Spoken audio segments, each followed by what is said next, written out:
Hello, I'm having a This Week in Stupid Extras hangout with Bane666au. He's a chap who's been fighting the good fight against the feminists for as long as I've been doing it, if not longer, and he's got a fantastic channel.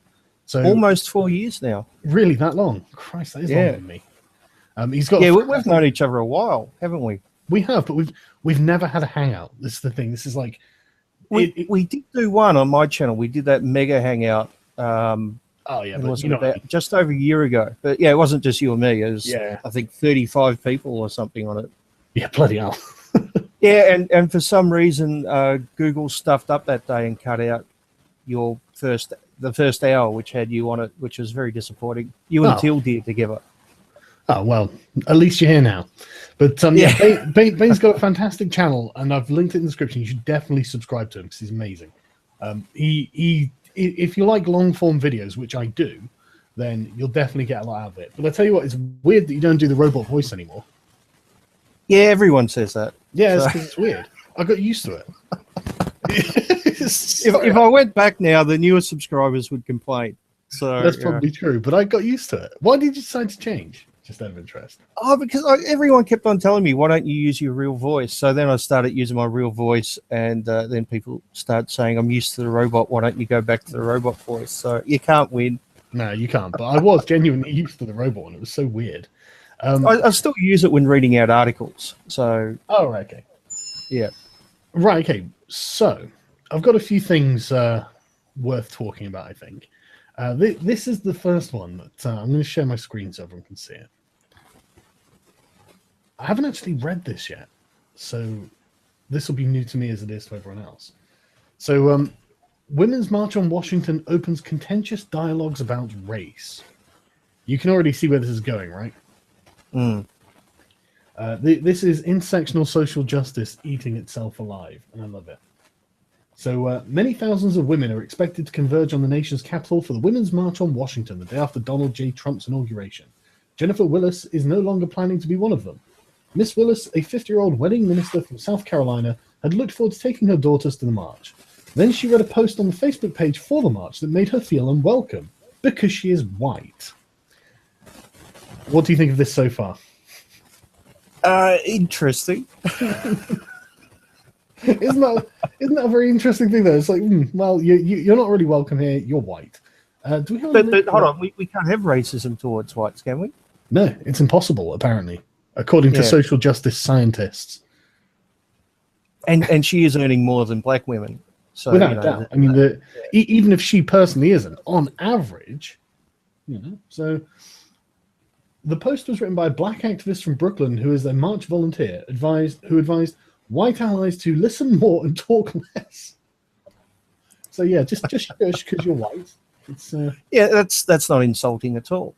It's not even racist. I mean, you can't. No, I don't know why someone would be insulted by being told shut up. Yeah, exactly. What is possibly offensive about that? Yeah, it's based entirely on someone's race. Yeah, I mean, it's not that you did something wrong. It's just you were just born wrong. Just deal with it. It also and it doesn't matter if your opinion is valid or not. You could have an excellent opinion. Doesn't really matter. I mean, your opinion is basically as valid as the sort of alt-right neo-Nazi types because you were born wrong. So it also chided those who, it said, were only now waking up to racism because of the election. Quote, "You don't just get to join because now you're scared too," read the post. "I was born scared." Seems a little hysterical. Yeah. Wasn't the reaction to Trump winning amazing? Oh, dude, it was incredible, wasn't it? I've said numerous times on air, I'm neither a Trump nor a Hillary fan. I don't think they were either really good candidates. Yeah, but I do admit that Trump winning did give me many laughs with the tears, so many tears. Hillary supporters literally wept at the results coming in. You saw there's video of them literally in tears as it announced that Hillary Clinton lost, and then Podesta has to come up and give the conciliatory speech because Hillary was off getting drunk somewhere. But they were literally weeping, and it's like, Christ, I can't really imagine that. I can't really imagine a political candidate so much I'd weep if they lost. I don't think Shives is going to talk about anything but Trump until the next election. I tell you what, Steve Shive's mind, it literally must be like Sauron has taken over Gondor or something, right? Yeah, and didn't the Canadian immigration website crash or something? I mean, that's fucking crazy. I love how racist they are, though. Right, if Donald Trump builds a wall against Mexico, I'm going to move to Canada. Well, what's wrong with Mexico?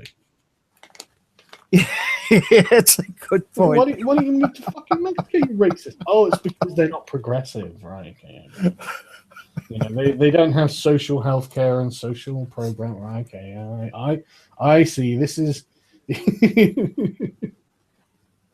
But I mean, everyone at some point has a politician elected who they don't like. Of course.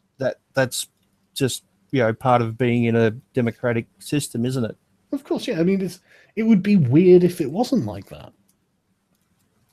And once again, I'm not a huge fan of Trump, but I don't think he's going to have the death camps that they're talking about. I was actually having an exchange with a few SJWs on Twitter, and at some point the conversation had carried on without me, and it ended up with these two SJWs basically patting each other on the back and agreeing on the same things, but continuing their little conversation.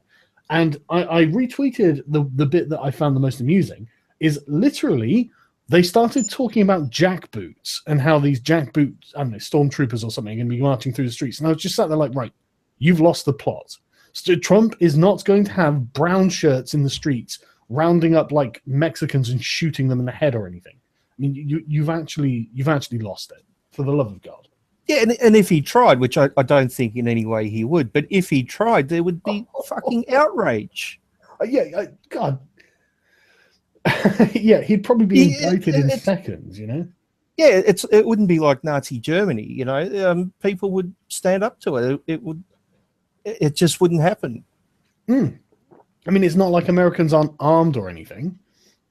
Yeah, exactly. Yeah, it's not. Yeah, like you say, it's not going to happen. So yeah, I should point out, I'm not saying such a thing would never happen again. I'm just saying it would not happen this day and age. Yeah, it's just in America. Trump is not going to do it. Not the way America is at this moment. Yeah, I mean, since we're on the subject, I both candidates, in my opinion, were terrible. But Donald Trump, at least, has the advantage of being the kryptonite for SJWs. They can't stand him, and he doesn't care about them. He doesn't care about their opinions. He doesn't care about any of it. And it's just, and it was necessary for someone like Donald Trump to come along and basically shatter their narratives. And against like the media as well, man. The media is so progressive, it's sickening. And so Donald Trump literally just been like, no, you're fake news and I don't care about you. And I've got such a big Twitter account, I don't need you. I mean, that was a necessary thing to happen, whether you like Trump or not. Yeah, it's interesting, I'm subscribed to a YouTube channel called Top Tens. There are probably millions of those. Yeah. I was watching an episode yesterday, and they were talking about the I can't remember the title of it, but it was something like the top 10 things which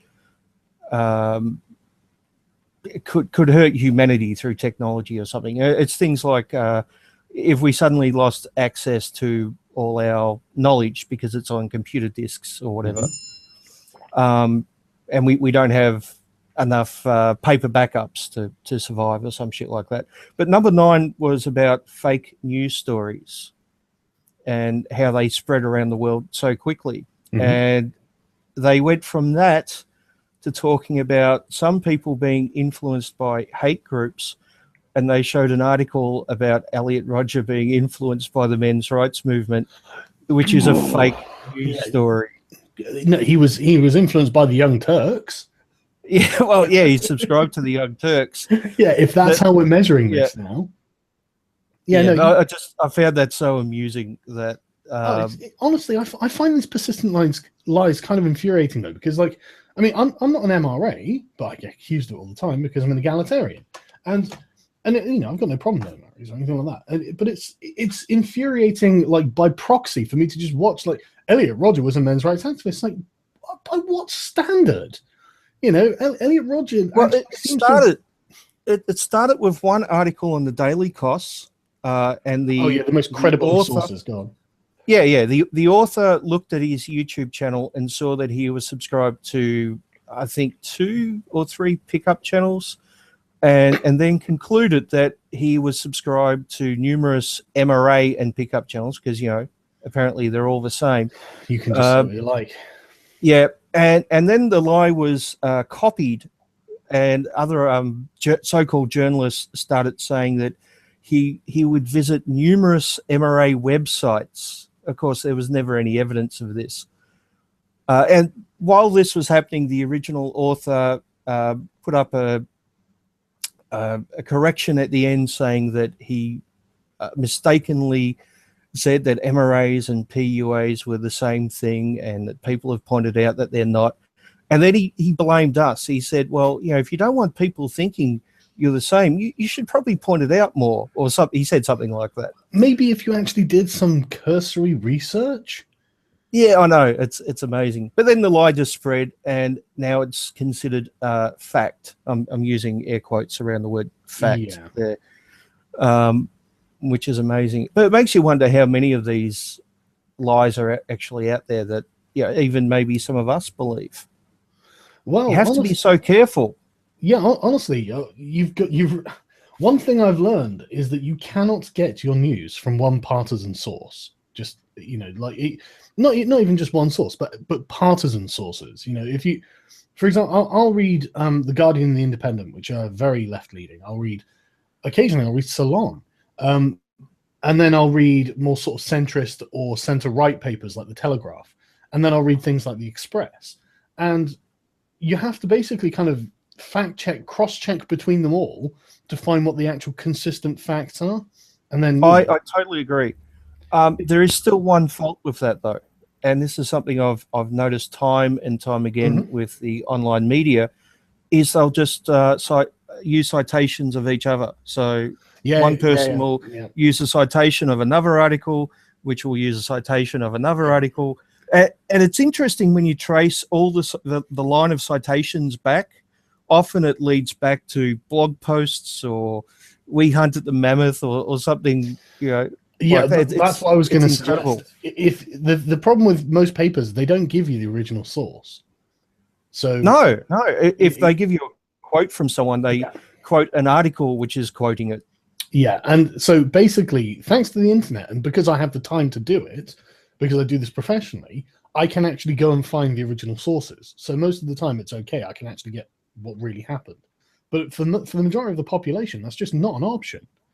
And so I remember debunking a Mamma Mia article about the men's rights movement, which had some quotes which were meant to be typical of MRAs. And one of the quotes I traced back to originating from a radfem. What was it?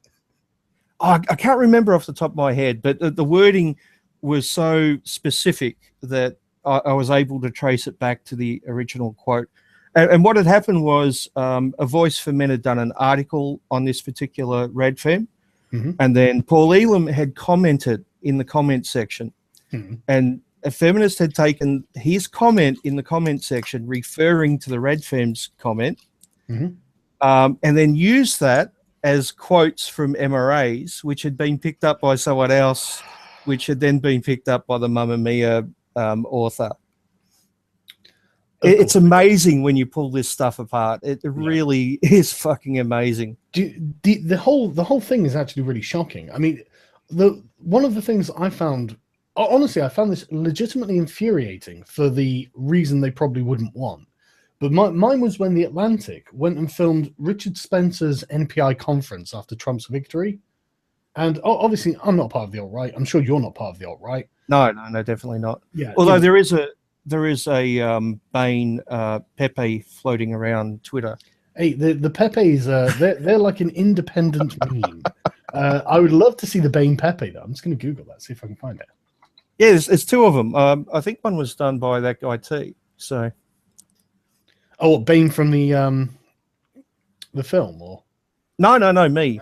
So someone had accused me of being alt-right on Twitter, and I reposted the thing, commenting on it, and that guy T posted a Bane Pepe. So right, let me just see if I can find it. There's even a little swatch sticker on the small jug, which I thought was funny. Oh, Google is not giving me results at the moment. I'll link it to you later on Twitter. But yeah, the thing that pissed me off the most was they had deliberately cut up Spencer's speech into a like 2-minute video, and they had made it sound like he was saying that Jews aren't people, and that was like the banner post that CNN ran with when they were discussing it on their news channel. You know, like alt-right founder discusses whether Jews are even people or something like that, and it's just like, look, right, Richard Spencer has many views that are fucking totally backwards and really fucking racist, but he didn't actually ask whether Jews were people. And it was just like, why did you feel the need to lie about a guy whose audience were giving the fucking Nazi salute? You know, you don't need to lie about what Richard Spencer believes to make him look bad. You just need to tell people exactly what he said, and then people will be like, right, okay, I understand what that guy's about, and I'm not interested. But instead, they had to debase themselves by lying about him. It's like, it's pathological. You just can't help it.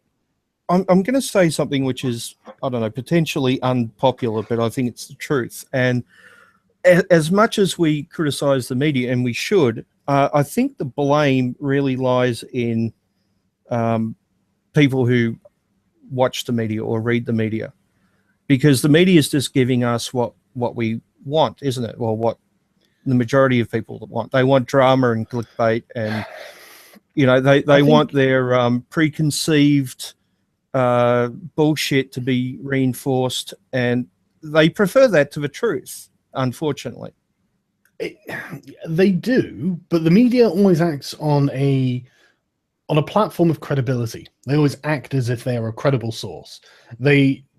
And so they're deliberately misleading people when it turns out that they're not. So I mean, I agree, but I still agree think that there's certainly an onus on people not to be a fucking rube, and to, you know, vet the people you're actually, you know, using as a platform of information, and double check it yourself if you can and whatnot. But I mean, you can't blame the audience for the people's lies and for the media's lies. I think that's unfair. I'm not blaming everyone, but I'm blaming enough people to allow this to continue, because come on, you and I have both come across numerous people who don't care about the truth. They just want fuel for their echo chamber, don't they? They want their opinions reinforced, or they want a bit of drama and a clickbaity headline. Yeah, I mean, undoubtedly there are obviously loads of people on both sides. This isn't a one-side issue. Who are just looking to get what they want to hear. But I think they're the minority. I do think they're the minority. I think the majority is generally like the blob in the center that just you know, they read a few articles when they're on the toilet or something at work, you know, stuff like that to kill some time. And these people don't know that they're being deceived, and they've got no way of finding out. And it's just like, it's just bad. I have to put this on the screen because I haven't seen this Undoomed video yet, but this came up in the Google search for Bane Pepe, and I thought it was hilarious.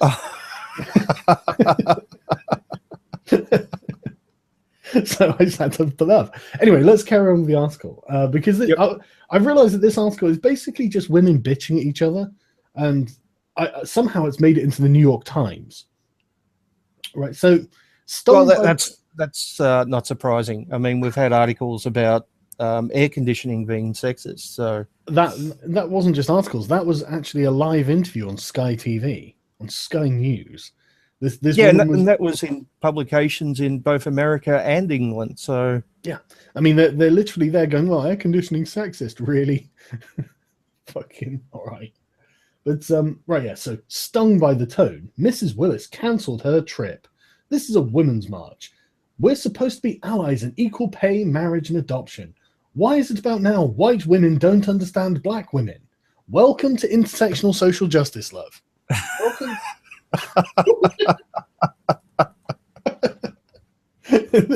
This is the bed you're now lying in, and you've discovered it's full of fleas.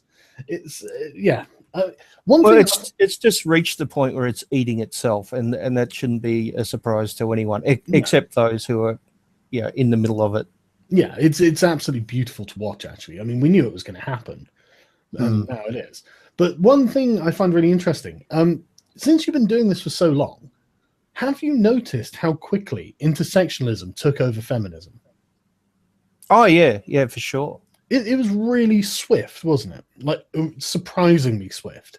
That all of a sudden, like, the sort of, they call them like white feminists now, but these people suddenly lost the argument. It was just all over in minutes, wasn't it, basically? Well, the root of intersectionality would have started back in the 80s, but I don't think it was really coined until the 90s, if I remember correctly. Yeah, but even then, you're right. It's only recently it's taken off, and once again, I think that's through media outlets. I mean, if you watch the, packaged Lacey Green type stuff on YouTube, or read a lot of the articles, it's all intersectionality stuff.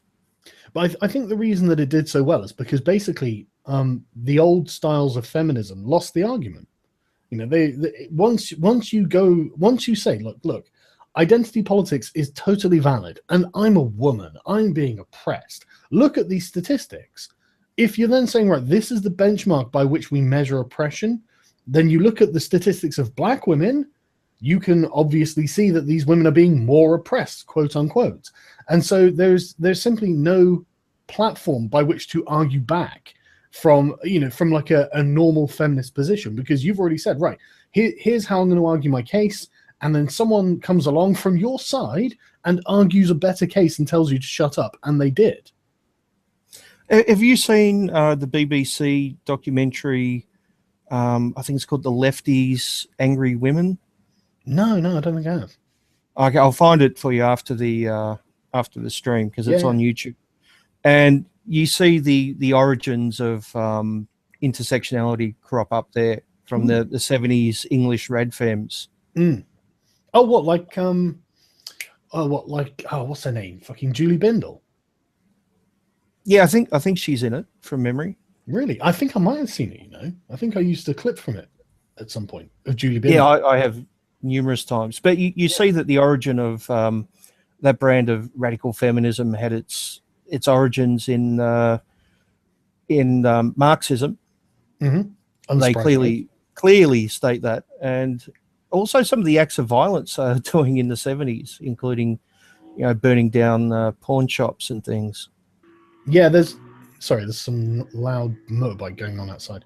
One thing that people forget is like the suffragettes and early feminists were really rather radical and violent. But the interesting thing about that documentary is it's all in their own words. So it's not, it's not the evil patriarchy projecting on them. It's them admitting the whole thing. It's very, very interesting to watch. I'll have to watch it again. I think I've definitely seen the Julie Bindel clip from it. I'm sure I know what you're talking about. Maybe I saw that separately. But yeah, and they were talking about political lesbianism. Where that's it. That's the one. Yeah, where you have sex with women as a political statement. I'm thinking, Christ, I'm never going to have sex with anyone as a political statement. I really think you're missing the purpose. What the fuck is? Not even Trump. Not even Trump. Although saying that, right? Hang on. I just saw something. Margaret McLennan shared something that's actually quite hilarious. But Donald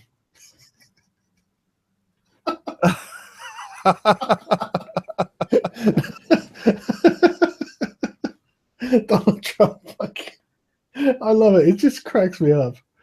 This is, I tell you right, Donald Trump, he's terrible as a politician. He's terrible as a president, but he is funny to meme. He's funny to watch because you just don't know what stupid shit's going to come out of his mouth next. Yeah, it is like watching a reality show, isn't it? Yeah, it is, yeah. And I tell you what, Janet Bloomfield made a great point. She was like, at least he's got people paying attention to politics. I was like, yeah, that's true.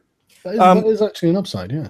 It is a fair point because a lot of people say politics is boring and they don't take an interest. So, yeah, that's why I did that little video of Philip Davies just blowing out the fucking Women Inequalities Commission. I'm going to do a video on it tomorrow, a proper one. Yeah, isn't that great?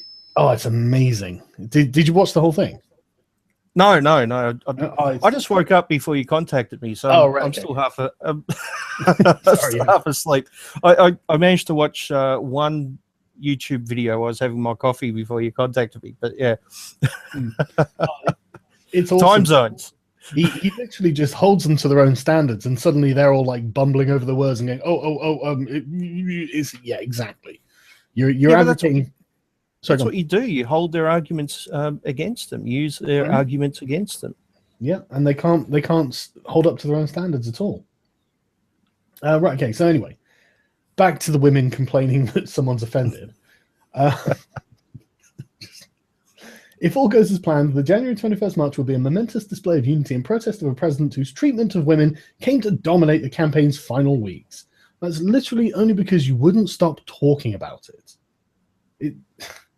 What did you think of the pussy grabbing comment? Well, he did say let, didn't he? So, I mean... He did. So I assume we're talking about groupies of some kind, right? We're not talking about him walking up to just random women on the street and grabbing their pussy. That obviously that would be wrong, but yeah.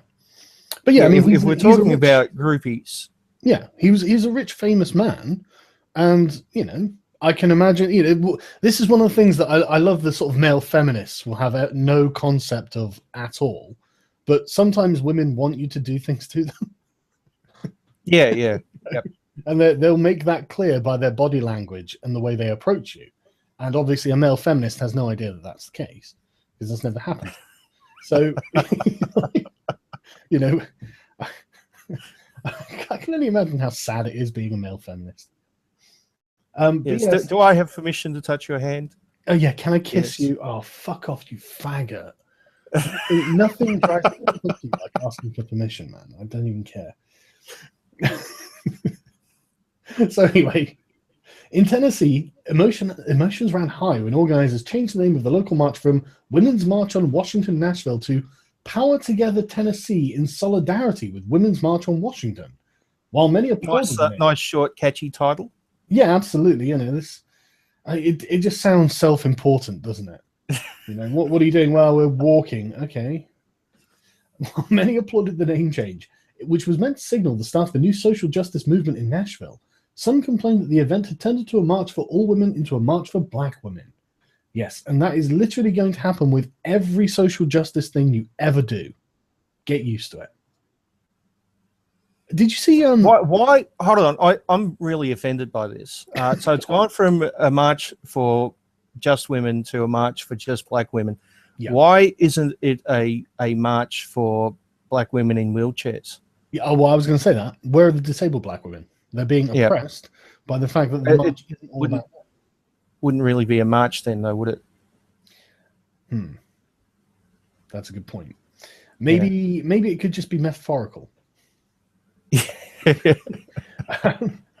In Louisiana, the first state coordinator gave up her volunteer role in part because there were no minority women in leadership positions at that time. This is amazing. I love this.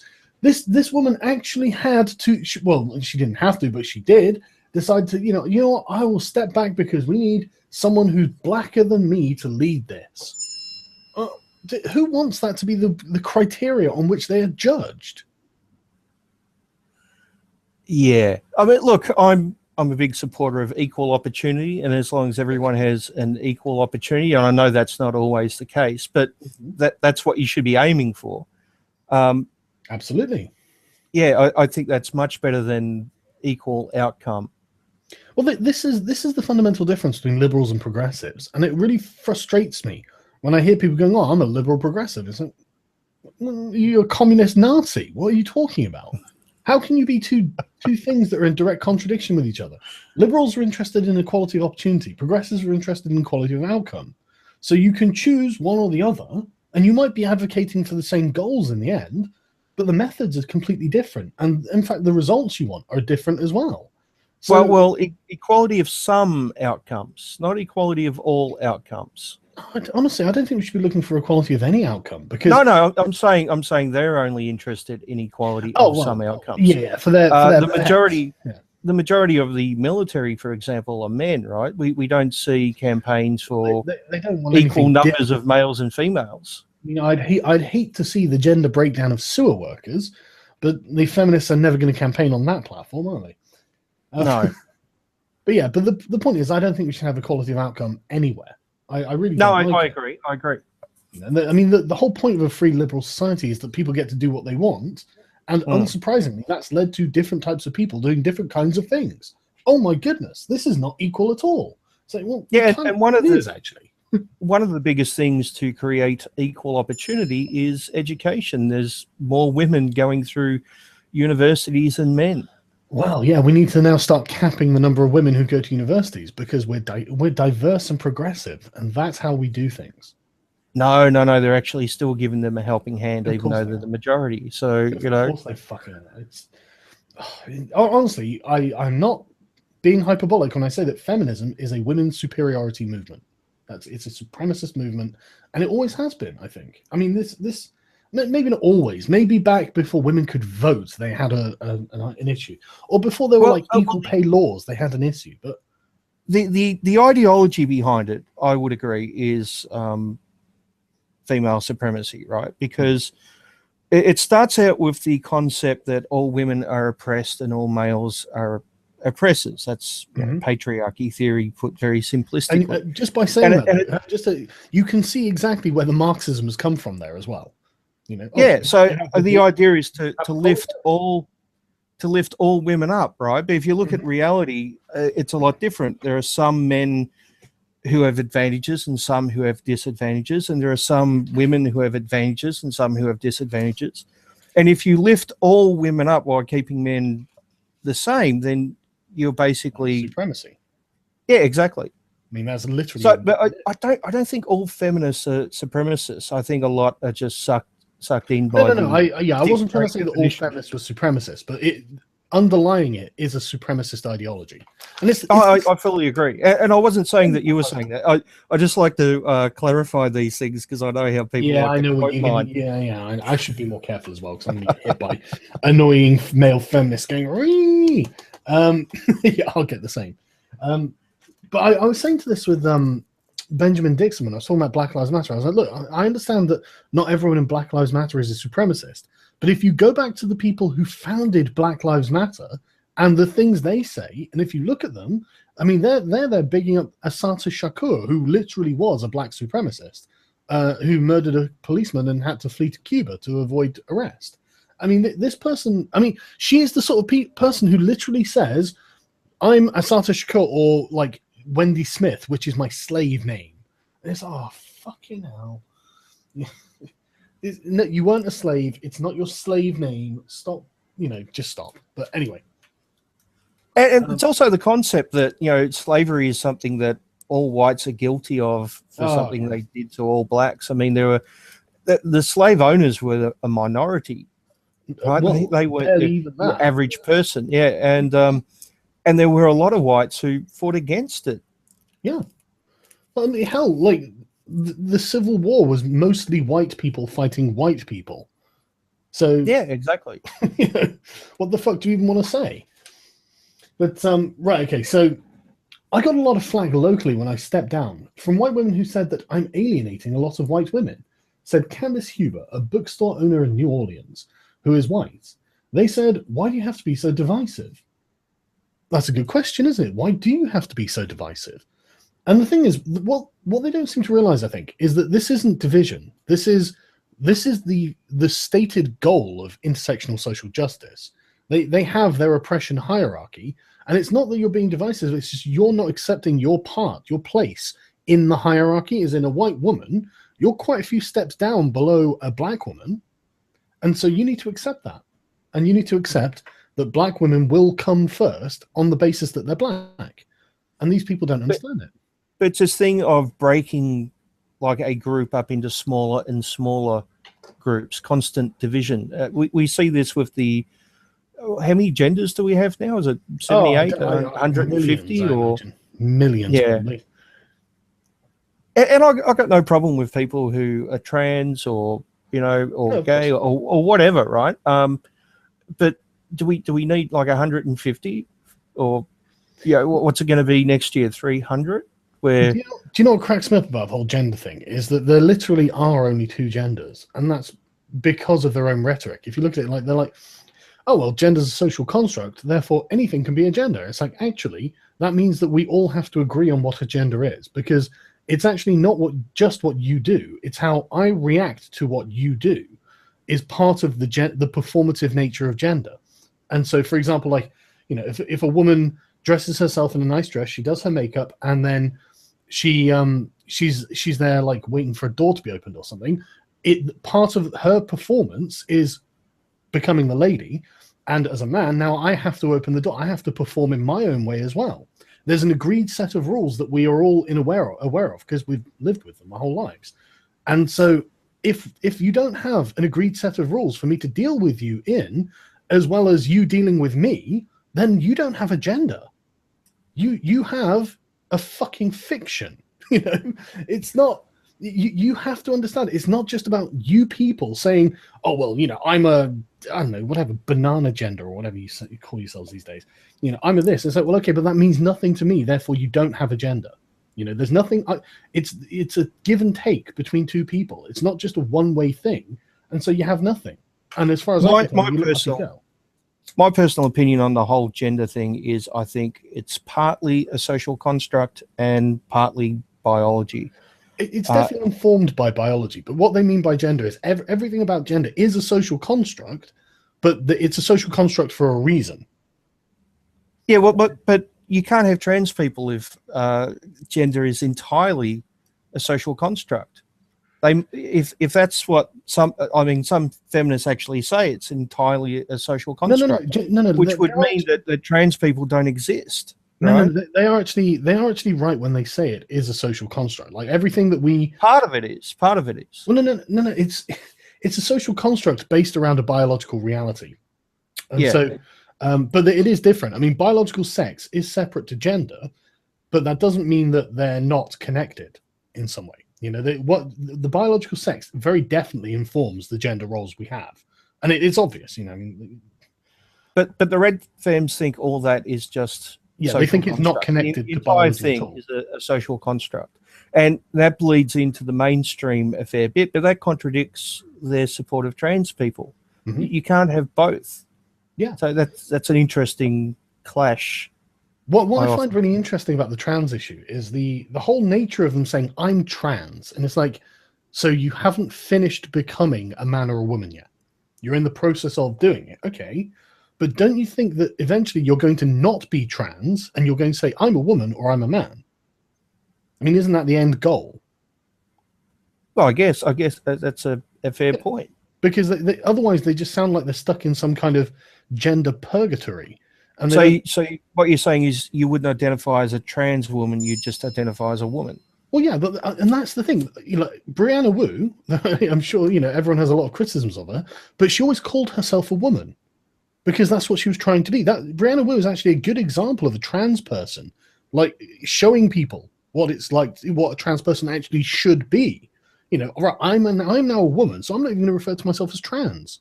You know, I have transitioned. I'm sure she's had all the surgery and whatnot. So it's like, right, okay, well, I'm happy to call you a woman just because I'm not a dick. But you know, this thing does think I'm trans. It's like, okay, so what are you trying to be? You know, where is the end goal for you? Or are you just stuck in this permanent mode of not really being something? I think that's an interesting point because I think maybe the trans identity has become more important than the the female or male end goal identity. Yeah, without doubt. And we should ask some trans people about that though to get their opinions. Yeah, we should. And I think a part of it is them thumbing the nose and just saying, well, look, I'm not anything. It's like, well, okay.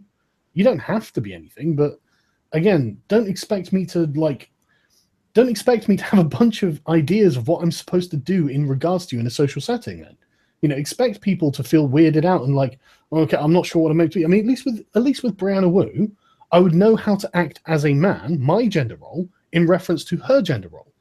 But with someone who's like, well, I'm no genders, and it's like, okay, well, that makes me uncomfortable because I don't know what to deal with it. I don't know how to deal with it, and so I'm not going to. You know, I'm just going to call you a she because you look like a she or whatever, you know. I just want to put out there that my gender is Midnight Squid, and please don't judge me for it. Yeah, but what am I supposed to do? What do I do with someone who's a Midnight Squid? That's the question. It's a bit personal, Sargon. Well, I'll tell you off here. It's actually not. It's totally sociable. I mean, do I open the door for you or not, Bane? That's my question.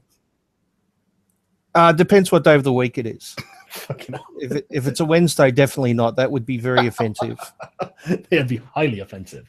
It'd be highly offensive and a hate crime in some places. In Nottingham, probably. Fucking man, that misogyny thing pissed me off. I was like, oh, fuck off entirely. Oh, the misogyny laws where it comes down to someone's opinion as to whether someone is a misogynist or not. It's not even that, is it? It's literally their opinion on their motivations. It's like, okay, well, so you think he thought something, and can you prove it? Of course you fucking can't. You know, why are we even having this discussion? This is unsubstantiated nonsense, and you can shut up and fuck off with it. I hate it. Bunch of bloody clairvoyance or something. But patriarchy. Exactly. That's the answer, isn't it? But patriarchy. The only answer they have. It's like the Illuminati, only more to do with vaginas. I wish I had a soundboard so I could play the X-Files theme right now.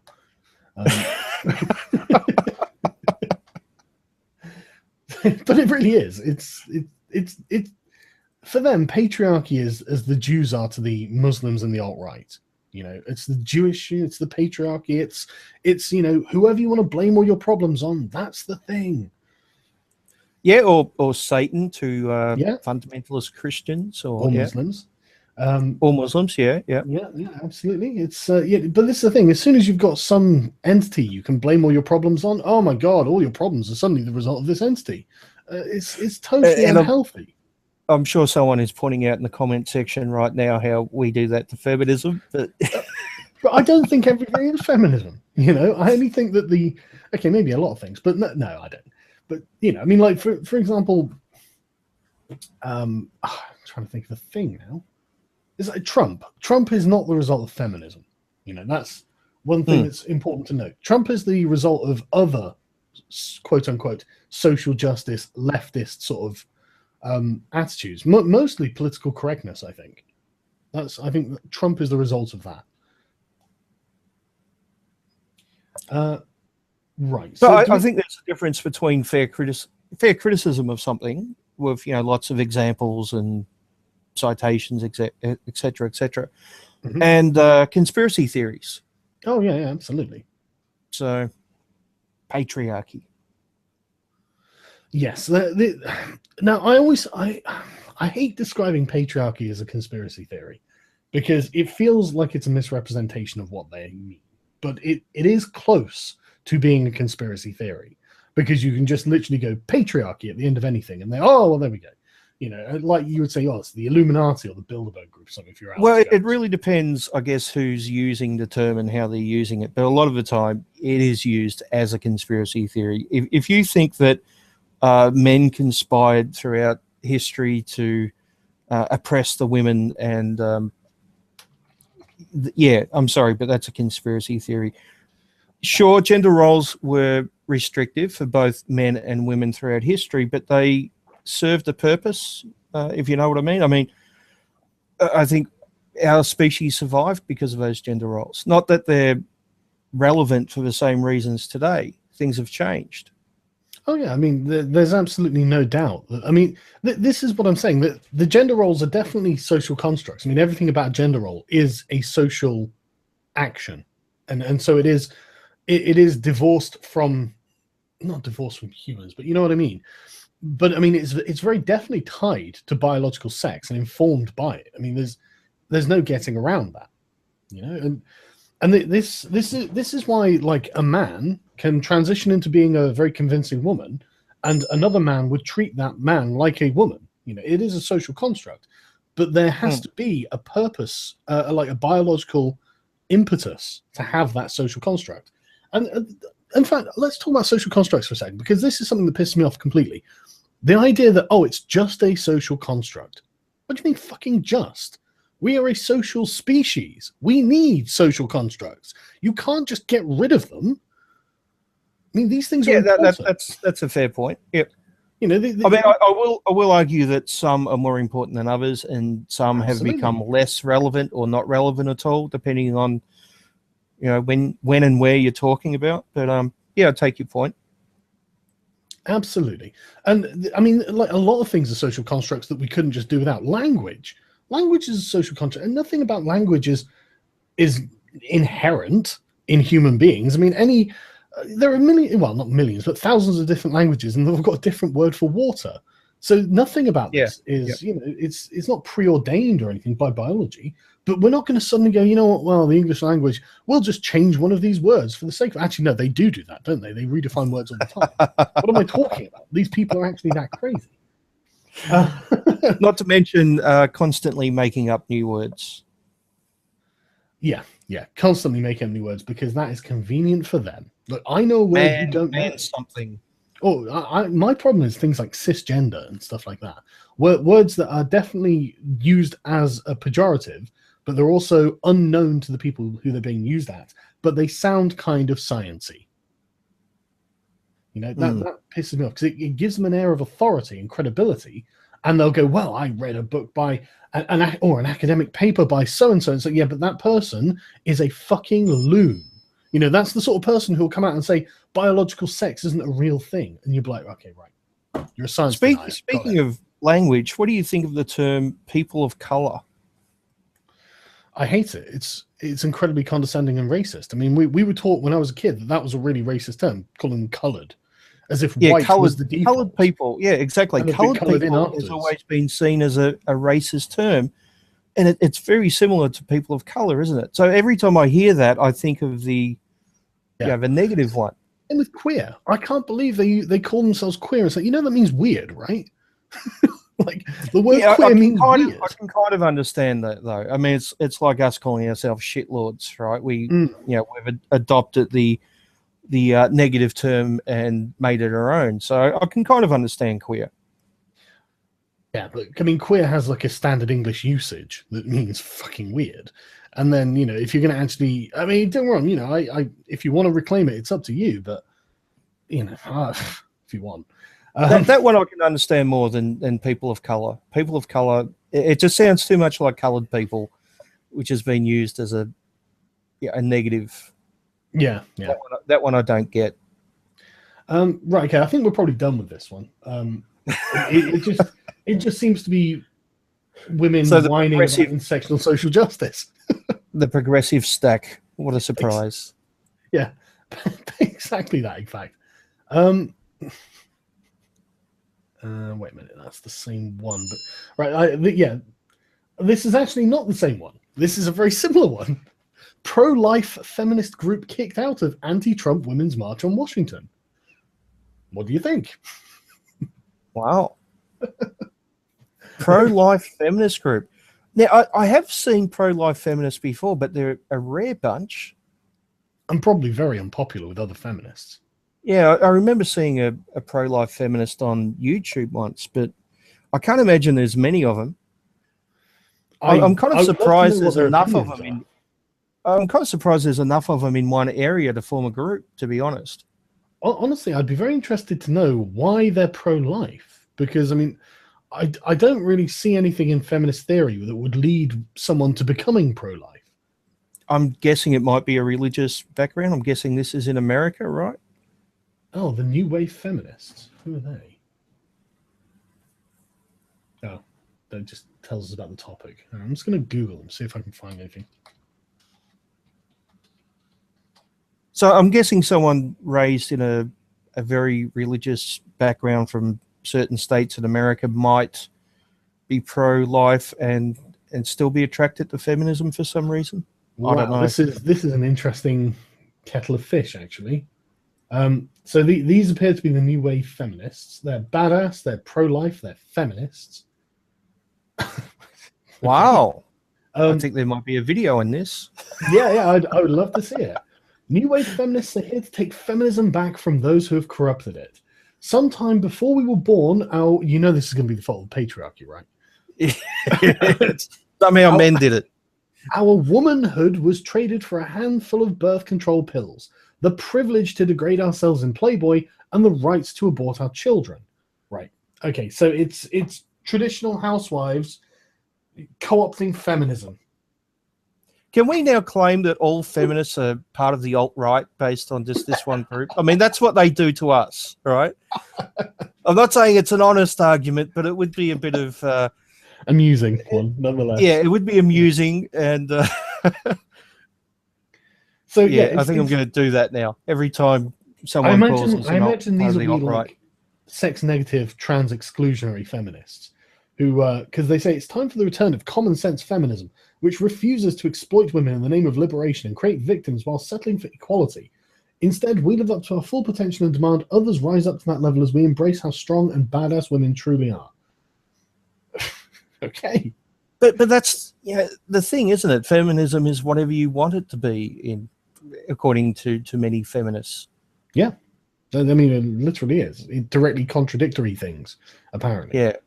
So, I mean, but I find this very interesting because this seems to be just like, this sounds like the sort of thing my grandmother would say, like how, don't debase yourselves, don't get an abortion just because. It's basically like traditional values in a feminist package.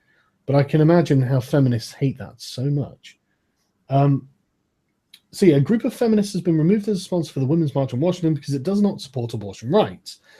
The march said on Monday it severed ties with the new Wave Feminists, a pro-life group that was previously listed as a sponsor of the demonstration, protesting the inauguration of President-elect Donald Trump. The Women's March platform is pro-choice and has been our stance from day one. I love this as well. You are so go on. So they're anti-Trump. The new Wave Feminists are anti-Trump. Yes, they are anti-Trump. These are the feminists who don't want their pussies grabbed. Maybe the other ones are afraid they do. The Women's March platform is pro-choice, and that's been our stance from day one. Now, I find that really fucking interesting. I mean, they're already handing out women for not being black enough. Now they're handing out women for simply having a different opinion on a totally unrelated topic. I mean, this has nothing to do with abortion at all. Trump's inauguration, nothing to do with abortion.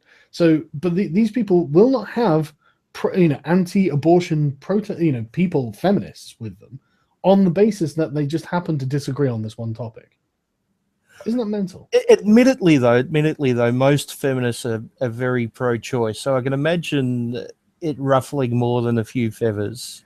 Yeah, but I mean, imagine requiring this level of ideological purity before you'll even march in a protest about something unrelated. Yeah, I agree, but at the same time, I imagine they were extremely pissed off at this group.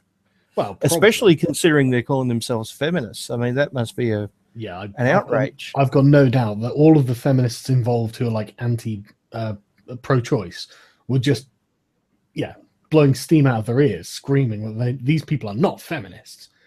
Being able to abort children babies is like the first tenet of feminism or something.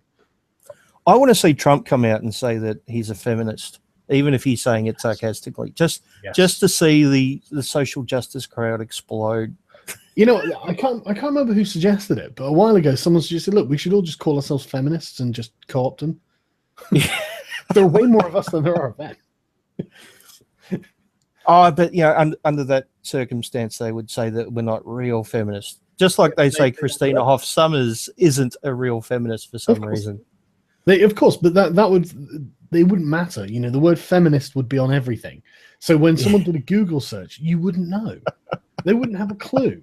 They'd go to Sargon Bane666au's feminist channel or Bane666au's feminist channel, where they'd talk about problems with other sects of feminism. Because that's what it would look like to the outside world. It would look like just, infighting politics. Oh, okay, fair enough. Well, we are told that feminists should only be the only ones to criticize feminists. Are we? I've not seen them. I've heard them say that before. That feminism should self-police, and it shouldn't be up to people on the outside to police them, which I think is crazy. Self-police. Absolutely should. I mean, don't get me wrong. It's inevitable that people outside of feminism are going to criticize them, but feminism should self-police. I think everyone and every group needs outside criticism. Absolutely. Fair criticism, mind you. But not only that, each group has an obligation to police themselves as well, though. Oh, I agree. But you're less likely to do that honestly, aren't you? Especially if everyone in the group believes in patriarchy theory. Sure. I mean, you're certainly not even necessarily honestly, just rationally. They're obviously going to be unable to think outside of presuppositions that they have, which is, yeah, like you say, patriarchy theory, basically. So this is, I find this very amusing, actually. So yeah, it's been pro-choice from day one. We want to assure all of our partners, as well as our participants, if you've got any left, that we are pro-choice as clearly stated in our unity principles. We look forward to marching on behalf of individuals who share the view that women deserve the right to make their own reproductive decisions. But that's not what this is about. I mean, you could have... I can't wait to see the size of this march. I bet it's going to be tiny. It's going to be like the Reason Rally. 30,000 people down to like 2,000 people. Because social justice will kill it. And the thing is, we're already seeing this. I mean, you know, you're already like driving people out of your march, and it's not even happened yet. But Sargon, you're missing out on a key point here, right? If let's say it was a huge success and a million people turned up, that would be proof that we need feminism, right? But but if 50 people turned up, that would also be proof that we need feminism. In fact, it would be even more proof, wouldn't it? Not just also, it'd be even more evident that everyone else is a misogynist. So we want, So go on. I was going to say, going by memory, remember a few years ago there was the anti-rape campaign in Canada. Don't be that guy. Yes, I do. From memory, in one province, the amount of rape dropped. And the excuse was, well, the campaign was obviously a success. Mm-hmm. That's why it dropped. That's why we need campaigns like that. That's why we need feminism. And in another province, I think the amount of rape actually went up. And they said, that's why we need this campaign. That's why we need feminism. So it doesn't matter what the results are. Yep, it really doesn't. And I mean, literally anything will confirm what they already believe. Yep. And so, even contradictory things. Oh, yeah, absolutely. It literally doesn't matter, does it? The anti-choice organization in question is not a partner for the Women's March on Washington. We apologize for this error. A spokesperson, spokesman, patriarchy, for New Wave Feminists said that the group still has plans to attend the January 21st march. Okay, maybe we're going to see like feminists brawling in the streets. Get out of here. You don't want abortions. I'll beat you up because you want abortions. So this is like in a day or two. It's going to be interesting. It's the day after Trump's inauguration. So I really want to see the video from this. I hope someone can get one from like a high-rise building or something, so we can see just how pathetically small this million-woman march is. There could actually be more anti-feminists there taking footage than actual people marching. Wouldn't that be interesting? I really hope there are definitely. I really hope there are anti-feminists there. Just you don't even have to mock them, although that would be awesome. You can just take footage and just smile wryly to yourself, just like. So yeah, it appears that the Women's March on Washington only wants to include a diverse array of women who think exactly like them. Oh, fucking! You finally figured it out. That's amazing. Literally everything we've been saying, they are now saying. Yes, social justice is coming to bite you in the ass. It came for us first, the straight white men. It came for us first, and now that we've been defeated in their eyes, it's coming for the straight white women. And then it'll probably go for the gay white women. It'll go until the only people left are queer, trans, black women. In wheelchairs. In wheelchairs, yeah. I mean, these are the only people who are ever going to benefit from social justice. And that's assuming we don't find someone higher on the oppressed privilege meter. So yeah, just this whole thing is obviously a total fucking shit show. Oh, here we go. The pro-life stance of the New Wave Feminists drew some of the ire of feminists who said that abortion rights are sacrosanct to the Church of Feminism. Who the fuck wrote this? The Church of Feminism. This is the Washington Times. I mean, okay. Bradford Richardson. Oh, sorry, my alarm just went off. It's all right. Who's Brad? I'm going to look him up on Twitter. I wonder if he follows me. The Church of Feminism, though, that's a great quote because they don't like people referring to feminism as a religion. do No, they? they don't. I don't. You know. Oh no, here we go. Yeah. Culture reporter. Okay, he doesn't follow me. What a shitlord. Although he does appear to be a shitlord. He's he's retweeting this funny Slate article, but Christina Hoff Sommers and a bunch of others. So yeah, it kind of seems like he is a shitlord.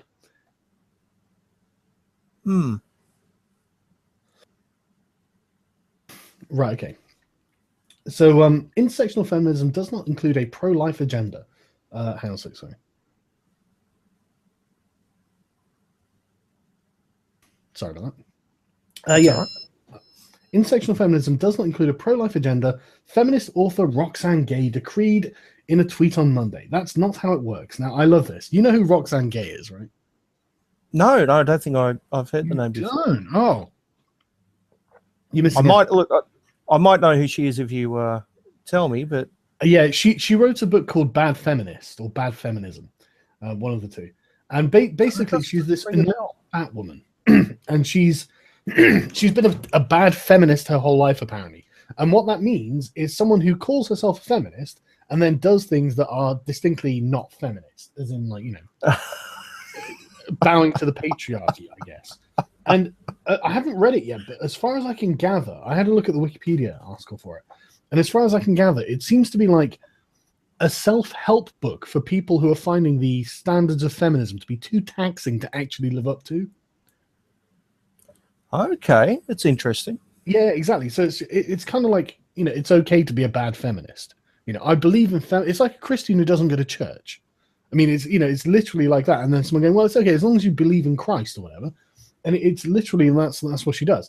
But I just love how the thought leaders of feminism tweet out the edicts and then feminists follow them. Well, feminism at its core is about giving women choice, right? Which is why feminists try to limit choice. I'm not even sure that's an accurate characterization of feminism, to be honest. Oh, that's what a lot claim, though. It's about choice. Yeah, that is what they claim, but whether that's true... Well, that's my point, though. Yeah, they contradict themselves. Oh, yeah, absolutely. They don't understand irony at all.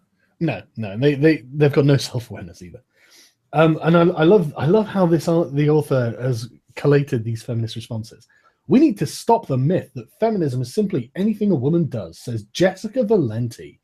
Feminism is a movement for justice. Abortion access is central. Is it? I mean, I suppose. I mean, if they say it is, I guess it is. But is it? Well, I guess it's unjust. Would you say? Yeah, but unjust, is that the right term? Or no, probably unjust isn't the right term. But I guess it is a right under attack in certain parts of America. Now, I know a lot of people will disagree that it's a right, and that's fine. Yeah, everyone's entitled to their opinion on that. But it is an actual issue as opposed to, air conditioning being sexist or something. That's true. I mean, people in Europe and possibly Australia forget that we live in like really secular societies where the majority of people are not religious. And so we don't have to have the abortion debate. No one cares. I mean, I as far as I'm aware, there is literally no one in Britain arguing against abortion. And I mean, unlike in Ireland, where there are plenty of people, and the Irish have got it illegal, and the Irish women have to come here or get back alley ones. But in America, look, I'm sure there's a handful here and in England and Canada and places like that, but I don't think anyone really takes any notice of them. Yeah, they've got so small and they've got no power. But in America, the Christian lobby is so much stronger. So especially in certain states. Yeah, but I knew this would happen. Kristen Hawkins, president of Students for Life of America, said the abortion lobby is hijacking the march. To no one's surprise, Planned Parenthood and their allies in Hollywood have overtaken the Women's March on Washington, D.C. to push their radical abortion agenda, alienating women who adamantly believe in human rights for all humans, born and preborn, women's rights and equality. Yes, someone's hijacking something here, aren't they? So how exactly are they hijacking it? I mean, first of all, it's a march, so it's not like, they're really going to be talking about the issue, but I can't imagine they outnumber the other feminists who are turning up. Well, I imagine they're a rather small group. Yeah, that's the thing, isn't it? So, I mean, and it was probably agreed by almost every feminist there, apart from the New Wave Feminists. So it seems like, in fact, you chaps are trying to hijack the feminist march. So, there we go. But like I said, I find this very interesting how this whole thing is just, it's falling apart before it's even gotten off the ground. Yeah. Well, I'm not really surprised. No, I can't say I'm surprised. It's all the classic... Until recently, feminism hasn't had any real strong opposition. So I think they've just devolved, grown lazy and self-obsessed and echo chambers and all the other negative shit that goes along with no opposition. Yeah, I mean, notice how these feminists aren't fighting the patriarchy. Now they're fighting other feminists. Yeah. Oh, you're too black, or you want abortions, or whatever. You know, like they're infighting now. This is the sign of a successful movement when it devolves into infighting. That means the cause of the movement was successful, because otherwise you'd be fighting your enemy. Yeah, getting back to the trans issue that we were talking about earlier, I find it amusing that mainstream feminists claim that MRAs are anti-trans because they like to project the negative of what they are onto us. Yeah. Which is incorrect, by the way. But at the same time, you get the red femmes claiming that mainstream feminism, when it's pro-trans, has been taken over by the men's rights movement. Go on. I've actually seen some red femmes refer to anti-MRA mainstream feminists as MRAs because they're pro-trans. So it's interesting. I call it the mirror effect. It's like whatever that particular feminist believes in, they believe that we believe the exact opposite. So if they're left wing, we have to be right wing. If they're pro-choice, then we have to be pro-life. If they're pro-trans, then we have to be anti-trans. It's an amazing thing to watch, and you can just tick all the boxes as you go through their article or. I can't imagine the men's rights movement has much of an opinion on trans people. Why would it? But we have trans people in it. Well, yeah, okay. But what I mean is like, okay, of course you've got trans people in it. But like, what I mean is, what does the men's rights movement care about trans people? It doesn't do anything, does it, about trans? Does it? No. Well, I think we're criticised a little bit for not focusing more on trans men. And it's probably a fair criticism, but I think the trans men tend to be more of the radical feminist type or mainstream feminist type. So, well, they've included it in their LGBTQP label, haven't they? Yeah, and they've kind of collectivized. No, these are all our people. I don't think I have the right to speak for a trans man. So but we definitely have trans women in the movement, and we're definitely pro-trans rights. Right, okay. I mean, well, I've never heard an MRA suggest that trans women or men or anything to do with trans doesn't deserve rights or anything. I saw an article in The Guardian which was claiming that MRAs are anti-trans and really dug into us as these evil anti-trans bigots, and it had a citation to a feminist blog post which made the same arguments and then used quotes from one author from Return of Kings as the citation. Oh my God, that was the same as the Mad Max thing. Oh, yeah. But I mean, first of all, it's a pickup artist, not an MRA, and yes, there is a big difference. But second of all, it's the opinions of one pickup artist. Yeah. I mean, so somehow blaming every single MRA for the opinions of one fucking pickup artist. It's just astounding. And that was lazy. It's so fucking it was in The Guardian. So yeah. Yeah, no, absolutely. The Guardian's awful, man. Don't even. It was The Guardian or something like that. I'm pretty sure it was The Guardian. I'm going from memory though. And it is, but it could be, it's entirely possible that it's The Guardian. I mean, that whole thing with Mad Max Fury Road, that really annoyed me because it was just the laziest, stupidest thing I'd ever seen. Like, yeah, and it just exploded too. But there was a worse one too. With the Mad Max one, we'll talk about the worst one in a sec, because the Mad Max one, for anyone who doesn't know, Mad Max Fury Road, was it a feminist film? I didn't think it was feminist. There was some shit underlying ideology there. You know, all the bad guys were male. Yeah. Oh, yeah. No, guys were female or in service of protecting the females. Yeah. I mean, the one bad guy who became a good guy basically turned into a good guy because a woman looked at him or something, and then he sacrificed his life for her at the end. That just sounds blue-pilled, man. Yeah, well, I mean, there was some feminist undertones, and I think the feminist who wrote the vagina monologues had some input. Well, hasn't she been cast out of feminism for being trans exclusive now anyway? No, seriously, this is actually something that happens for people listening. Yeah, because not all women have vaginas. That was it. That was exactly it. Not all women have vaginas, therefore the vagina monologues can't be performed at universities anymore. Oh, okay. Well, there we go. I guess it's a shame that this was written before intersectionalism. But the Mad Max thing. So there appeared one article on Return of Kings, the pickup artist site. And who's it by? Let me just Aaron Cleary, I think, who hadn't seen the movie at the time and declared it a feminist movie and said that no one should go and watch it. And that somehow got transformed into it was Aaron MRA's. Sorry? It was indeed Aaron Clary. Yep, there it is. So that got turned into MRAs everywhere are boycotting Mad Max because they're afraid of strong women. Excuse me, have you seen Karen Strawn? I mean, yeah, you can't get much stronger than that. And she honestly, her shredding Macintosh in that video. What was the one what was the one he Aaron did? Pitsey. Aaron Pitsey is another one. Oh yeah, Aaron Pitsey. Yeah, we love strong women. Yeah. The idea is just nonsense. But Aaron Clary is not a men's rights activist, as you can see by his little bio here, where he's like, no, he's the resident economist of the manosphere.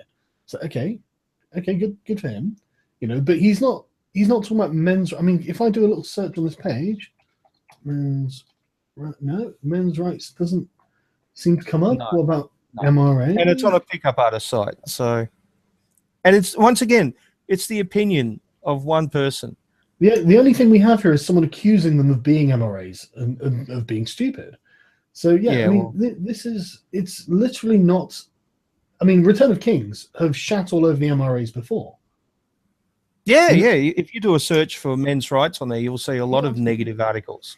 Why men shouldn't be MRAs or something like that, I think. 5 reasons I'm not a men's rights activist. The men's rights movement is no place for men. There we go. Yeah. Okay. Clearly men's rights. Yeah. I mean, these are not MRAs.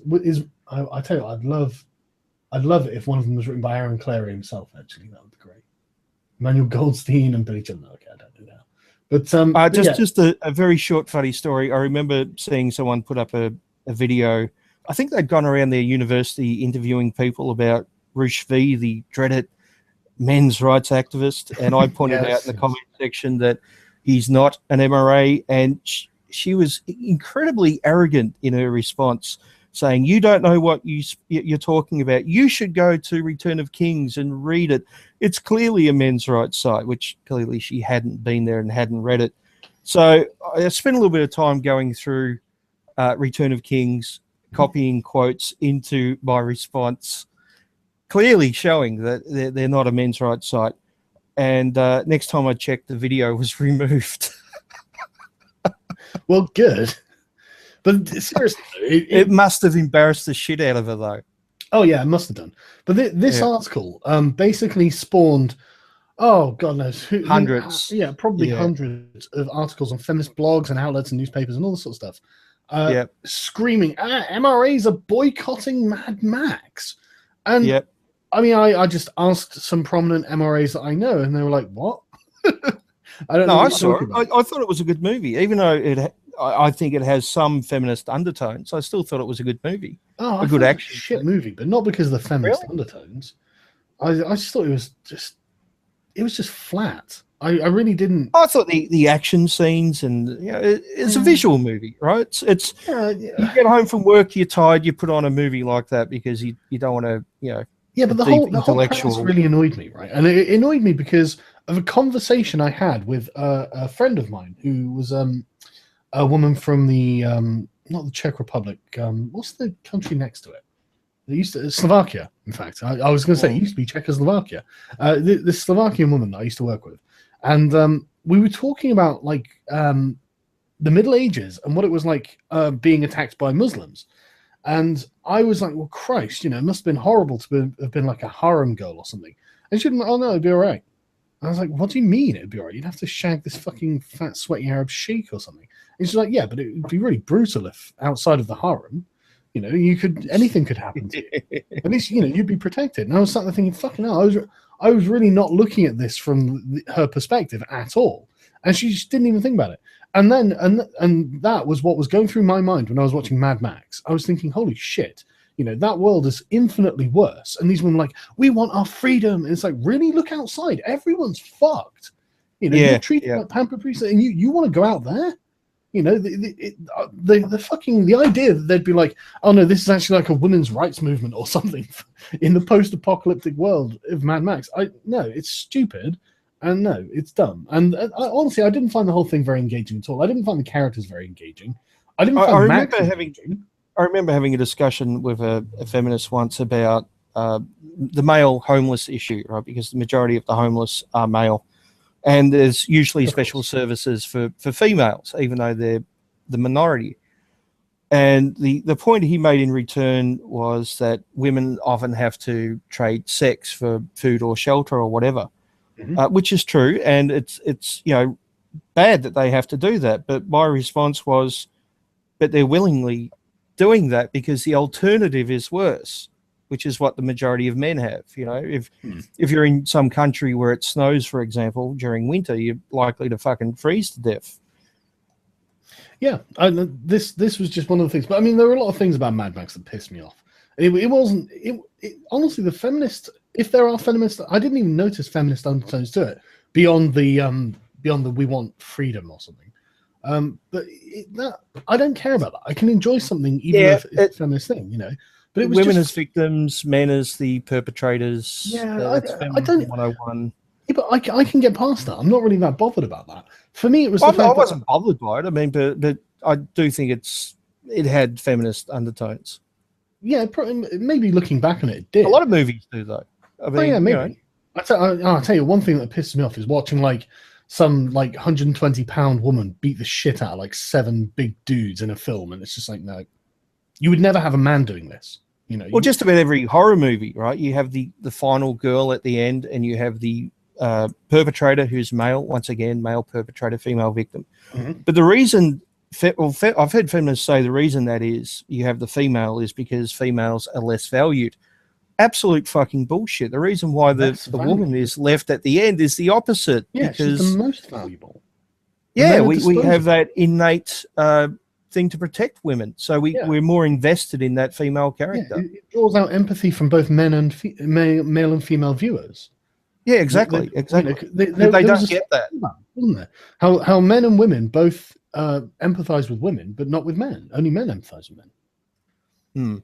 And not even then sometimes. Even then, not even then. And it's like, but yeah, the whole thing with Mad Max, I was just like, it was just a really boring film for me. I didn't care about any of the characters. I didn't care about Mad Max because he didn't say anything for most of the movie. And he wasn't even the focus of most of the movie. And then Furiosa... he wasn't really the titular character, was he? No, that he wasn't. But like Imperator Furiosa or whatever her name is, I was just like, okay, but I could never find anything to connect with the character on. I mean, they could have done a spin-off just with her. I would have been fine with that. But yeah, you're right. Mad Max was kind of the secondary character, which is strange, considering the name of the movie. Yeah, it just didn't do anything for me at all. I found the premise stupid. And like the big tower with the water pouring out. It's like, really? You live in a giant desert and you're just going to pour this water out, are you? You're not going to have it fucking through a tap and pipes, well measured and stuff like this. Fuck off. I hate that film. And at the end when she turns on the water to let it all out to to give it to the people, right? Now you're all going How much water is there? I have to wonder. Yeah, but yeah, isn't this meant to be stored because otherwise it'll evaporate? Yeah, I mean, great that the people who are obviously gone thirsty for so long are finally getting some water. But what about next week or next month? Exactly. I'm sorry, patriarchy is there for a reason, ladies. But yeah, the worse example than Mad Max was around The Force Awakens. I was going to say last year, but it was actually the year before because because we've just gone into a new year. Before, but I can convince you with Force mind powers that. Oh no, I'm talking about, once again, I think it was a Guardian article. I can't remember off the top of my head. It was some English newspaper that had the title something like MRA's boycotting Force Awakens. Hang on, let me just no, something to do with white power or white supremacy, and I can't remember. It was over a year ago. But no, if you follow, here we go. Yeah, if you follow the let me see. MRA website, Return of Kings. That might actually be a different. I think that's a different one. Oh well, here we go. We've got another one where Return of Kings speak for the MRAs. But the one I was talking about had a citation which led to a different article from the same newspaper, and the article didn't mention MRAs once. It talked about Twitter trolls. Okay. So the author of the second article had just decided that Twitter trolls meant men's rights activists, and then painted it that way, right? Because it suited the narrative. Well, yeah, I mean the feminist narrative regarding MRAs is entirely alt-right Twitter trolls. Basically, they must be thrilled that the alt-right exists now, because before, I mean, what were they going to call them? Just MRAs, which isn't in and of itself like some heinous thing. But if you go, the white supremacists, okay, fine. But it's easier to attack the person making the argument than the argument. I mean, if I give someone the statistics for male suicide, it's hard to dismiss, although they tend to try to do that sometimes. But it's much easier just to dismiss the person or the movement trying to talk about the issue. Yeah, I mean, this just seems like total horseshit to me. Again, it always is. Yeah, it always is. With the exception of I think 3 quotes from Paul Elam, which you see pretty much constantly. Yeah. The rest of the time, it's usually non-MRAs that they're quoting. Yeah, and this doesn't seem to have any. Oh no! Return of Kings also warned readers about Mad Max. Yes, none of this. This is not like an MRA thing. And they use men's rights and manosphere as interchangeable. So you see things like, and on the other end of the men's rights movement, we have pickup artists. No, they're not. They're part of the manosphere, but they're not part of the men's rights movement. It's like saying Poland is part of France because they're both in Europe. Yeah. But so clearly they're exactly the same.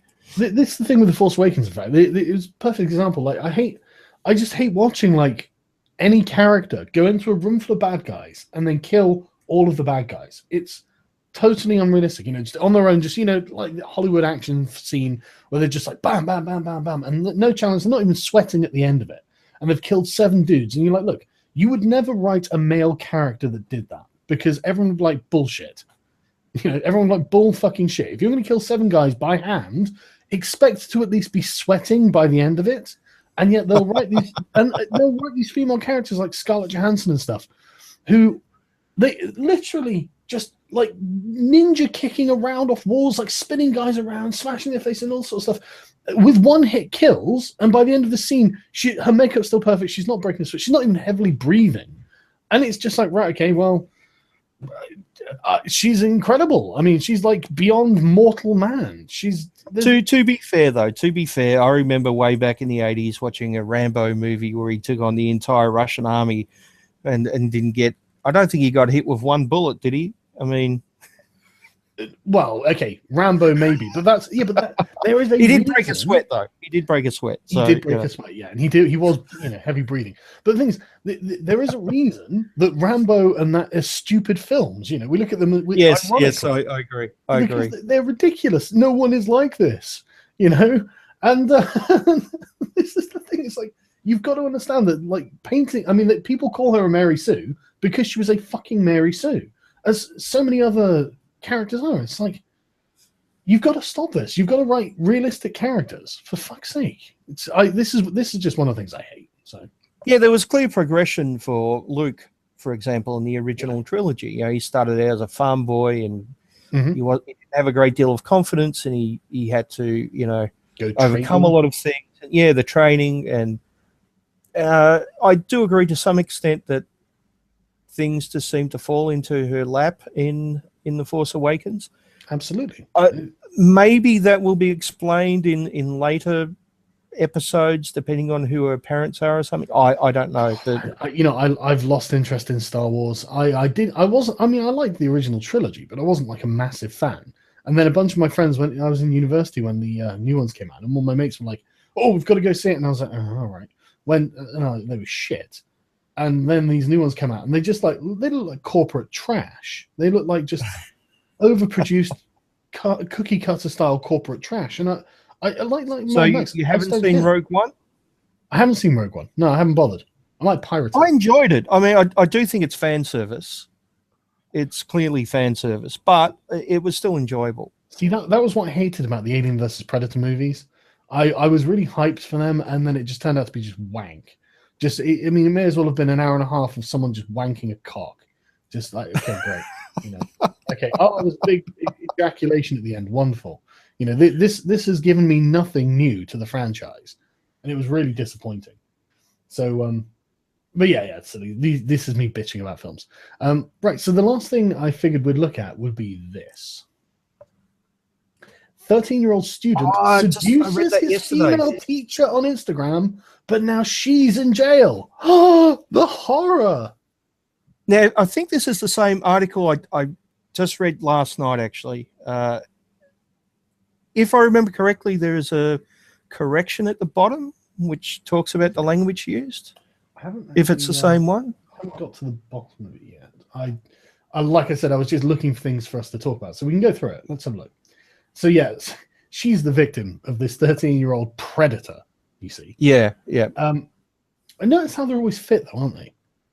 These women who not always. No, not always. They always seem to be. The ones I see seem to be. It's like, Christ, all right. There have been some 40-year-old unattractive ones who have given 13-year-old boys alcohol and taken advantage of them. Wow, yeah, I suppose that would happen. I wonder what Schenk would think of that from the Young Turks. Well, he'd be like, obviously she's the victim here, and and he was lucky. But it's amazing that we consider an adult woman to be the victim of a 13-year-old. Yeah. And she's the one who's been put in charge of him. It's astounding. Oh, yeah, it's incredible. There is a case from about a year ago where I think it was a 20-year-old babysitter had taken advantage of a 11 or 12-year-old boy.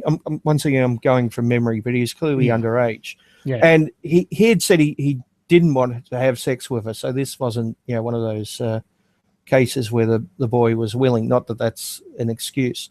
Mm-hmm. But the judge said that the boy was very mature for his age and the girl was very immature for hers, and she got a slap on the wrist. She was the babysitter, though. She was the one put in charge of him. Fucking, this is all because women are oppressed. You know that, right? This is why. Well, no, obviously it's the sort of paternalism, inherent, latent paternalism in society, where it's like, oh well, women must be the victims. Women are soft, delicate flowers, and say, fuck off. Well, you know about the sentencing gap, of course, where absolutely. Men get vastly larger sentences for exactly the same crimes committed by women. Yet there are feminist groups trying to shut down women's prisons and get women even lighter sentences because women are somehow the victims in that. I'm not exactly sure how. I saw this. There was a bunch of articles a while ago how they literally want to shut down women's prisons because they want women to be treated the same as men or something. It's like, yeah, that's the same. Yeah, and the English government is listening to them. Yeah, and we've got law professors from Melbourne who are supporting this. I mean, it's crazy. Yeah, I mean, obviously, it's in the fucking Guardians, right? Why we should close women's prisons and treat their crimes more fairly. I think that's the Melburnian law professor, if I remember correctly. It is University of Melbourne. Yep. There you go. Fucking hell! Women almost never scare us. Oh, that's the sort of thing I expect to hear from a professor. That's the sort of concrete fucking statement I expect to hear from a professor. Almost never scare us. Well, Jesus fucking Christ! How many weasel words can you fit into one sentence? Oh my God, this is actually pissing me off. What I like, the argument is there are less women. There are less women in prison, therefore we should put less women in prison. Yeah, there's less women in prison because they're less likely to be convicted for the same crimes. And when men get convicted, they get longer sentences.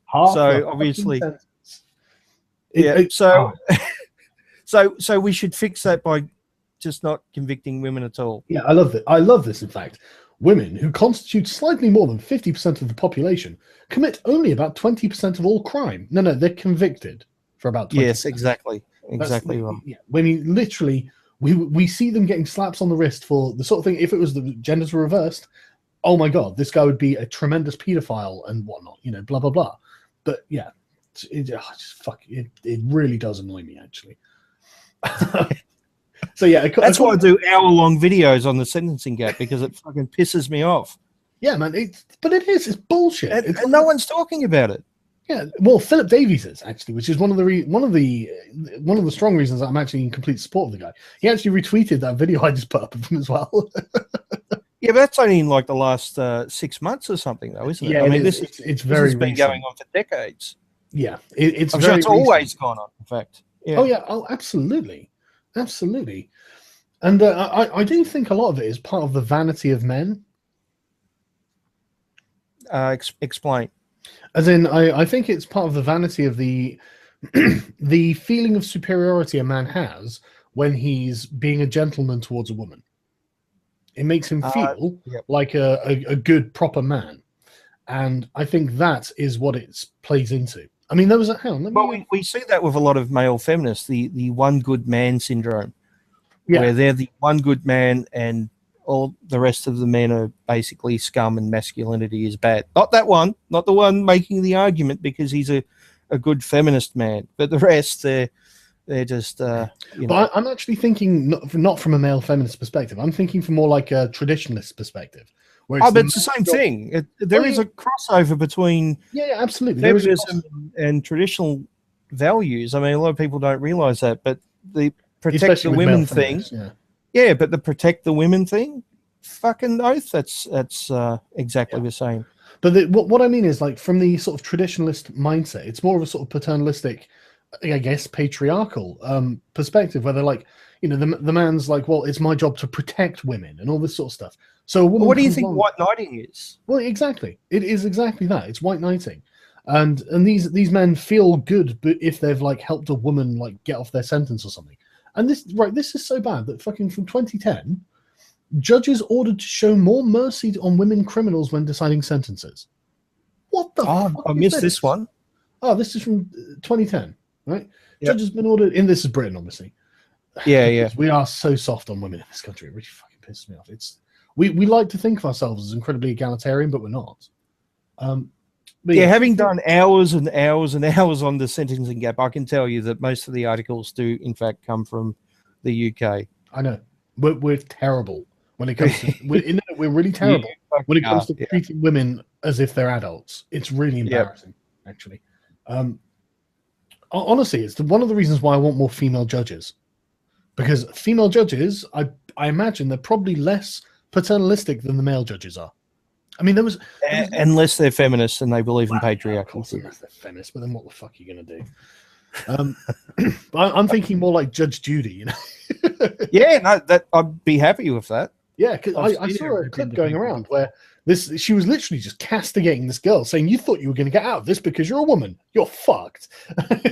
Was that the false rape claim? Yeah, I think it probably was. I can't remember. Yeah, I think you probably saw that in one of my videos. Yeah, I probably did actually. I don't watch a lot of Judge Judy myself. You know? No, I don't either, but there's a fantastic clip. Yeah, it is, and I totally stand by the fucking principle. It's like, no, if you would not sentence a man in the same way, then you surely should not sentence a woman in that way either, because equality. Yeah, exactly. It should be the circumstances of the case. That's it. Yeah, absolutely. But there was a British judge the other day. He literally was saying as part of the sort of final judgment, going, "Well, I don't like sentencing women to prison." It's like, then you shouldn't be a fucking judge. You know, you're openly biased in favor of women. That's imagine good. Imagine just for one moment, a judge said, yeah, I don't like sentencing white people to prison. Could you imagine? Could you imagine what would happen? What the fuck would happen? The world would explode. The social justice warriors would go fucking nuts, and they would be right in doing so. I would agree with them. I would support them 100%. I would love to see a judge say that, just to see what happened. Oh, it would be nuts. We'd never hear the end of it. And it would be proof that we're living in a white supremacist patriarchy. But they would actually have a point. Yeah, I agree. White supremacy. But they would go nuts. But when it's a judge saying that about women, it's different, isn't it? Yeah, absolutely. But yeah, let's have a quick look at this then, because this is actually pissing me off. Just the first line has pissed me off. Women almost never scare us, commit random acts of serious violence. I love these provisos. Are you sure they don't commit random acts of violence? Oh, they're just not serious enough. Right, okay. Well, it depends what you can. And then they almost never commit random acts of violence, except when they do. But fuck it. We should just, fuck it. It doesn't matter. Those ones that do, they almost never do it, though. They almost never do it. We violate our sexual integrity. Frog in my fucking throat, you cunt. Yep. And again, even if they don't do it often, who gives a shit? Who gives a flying fuck if they don't do it very regularly? Let's assume that this is actually a completely factual statement. Women almost never do this. Yes, okay, but the women who do it should be... Let me point out one thing. It was either this article or something else written by this same guy, because I know the person who wrote the article. Not personally, but I've debunked him before. And he says at one point that women don't commit sexual crimes, or rarely ever commit sexual crimes. And then later on, he says something about, exactly. and then later on, he says that women in women's prisons are more likely to suffer sexual assault. Okay. Is that true? That can't be true. Well, I don't think it is true, but even if it was true, it kind of contradicts what he said earlier. Well, yeah, absolutely does, but I don't think it's true. I don't think the majority of the sexual assaults in female prisons comes from male guards. I assume it would be from other female prisoners. Yeah, but even then, I mean, like if you take prison rape into account, the rape statistics in America, doesn't that mean that men are more raped than women? It does, but you have to realize there's more men in prison than women as well. Obviously. So you'd have to look at the percentages, and to be honest, I haven't looked at the percentages of female on female rape in prison. Possibly it's similar or the same. Could even be higher. Probably going to be lower if I had to guess, but I honestly don't know. But the fact that he admits that there is rape in female prisons. If there's a severe problem with rape in women's prisons, where women are raping women don't commit sexual crimes. Yeah, absolutely. Just a little contradiction there, mate. Yeah, exactly. Yeah, you. I mean, this is the thing. This person is a professor, and I'm constantly. I mean, honestly, I would never write a sentence like "women almost never scare us," and then base that would never be my introduction to anything, because it's so. He's a law professor too at Deakin University. Yeah, it's a fucking so law vague. professor. It's not a professor of women's studies or something, but fucking law. So yeah, I mean, just I would never put almost never, because it's like, right, okay, give the amount. Oh, scare us? Well, that's totally subjective. You can't quantify that. You've no idea how many people are scared by women. You personally don't feel scared by women. That's what you're telling us. And okay, great, good for you. But I'm sure that someone who's been like a kid who's ritually abused by a woman is probably scared of women. You fucking cunt. So once again, to use the analogy of race, right? If in certain areas people are more scared of blacks than whites because there's a higher percentage of black crime, right? Because of, poverty or whatever. Does that mean that whites should get lesser sentence because they're less likely to scare us? To be honest with you, it means that we shouldn't send whites to prison because they're almost never the ones committing the crimes. Well, that's the logic here. It's bullshit. It's bullshit logic. And when you put it into terms of race, you can clearly see it's bullshit logic. But for some reason, they think it's okay when it comes to women. Protect the women's.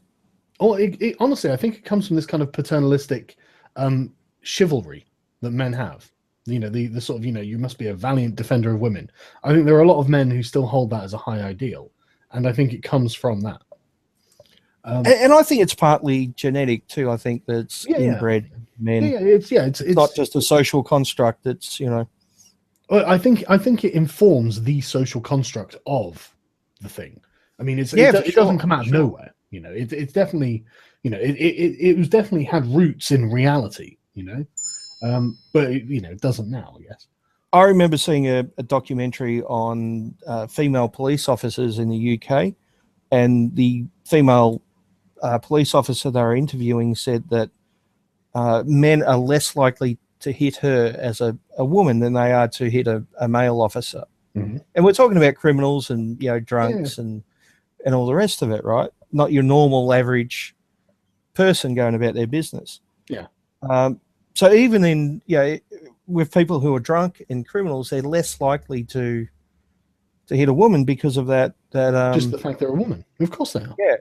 And that's not to say that there aren't men who don't hit women. I know someone's going to try to twist that. So let me clarify.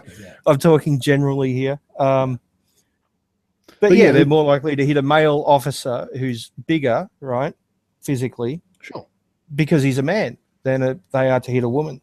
Sure. But females are more likely to hit female police officers. Why wouldn't they? They're not going to be chivalrous, are they?